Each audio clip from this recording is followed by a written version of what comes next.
మడమలు నొప్పొస్తున్నాయా? పాదాలు కూడా నొప్పొస్తున్నాయా? పొద్దున్న లేవగానే అడుగులు వేయలేకపోతున్నారా? అయితే ఇది ప్లాంటర్ ఫేషియటిస్ కావచ్చు. ప్లాంటర్ ఫేషియటిస్ అంటే ఏంటి? ప్లాంటర్ ఫేషియా అనే టిష్యూ మనకి టోస్ నుంచి యాంకిల్ వరకు ఎక్స్టెండ్ అయి ఉంటుంది.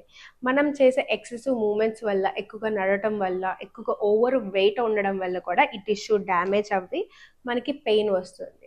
మరి ఇది ఎవరిలో ఎక్కువలో చూస్తాం? రన్నర్స్‌లో చూస్తాం, టీచర్స్‌లో చూస్తాం, షాప్ కీపర్స్‌లో చూస్తాం. మరి ఇంకా దీన్ని ఎలా గుర్తించాలి అంటే పొద్దున్న లేవగానే అడుగులు వేసిన వెంటనే పెయిన్ వస్తుంది.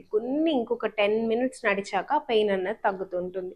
ఇంకా దీన్ని పట్టించుకోకపోతే ప్లాంటర్ ఫేషియటిస్ మనకి ఇక్కడ ఉన్న కాఫ్ మజిల్స్ ఉంటాయి కదా! టైట్‌నెస్ వస్తుంది. మరి ప్లాంటర్ ఫేషియటిస్ తగ్గించాలన్నా, పోగొట్టాలన్నా ఏం చేయాలి? ఈ ప్లాంటర్ ఫేషియటిస్‌కి సింపుల్‌గా ఒక 4 స్టెప్స్ చేస్తే చాలు. ఒకటి, ఎక్సర్సైజెస్ చేస్తూ ఉండాలి. స్ట్రెచ్చింగ్స్ చేస్తూ ఉండాలి. కరెక్ట్ ఫుట్‌వేర్ ఏసుకుంటూ ఉండాలి. రెస్ట్ ఇవ్వాలి.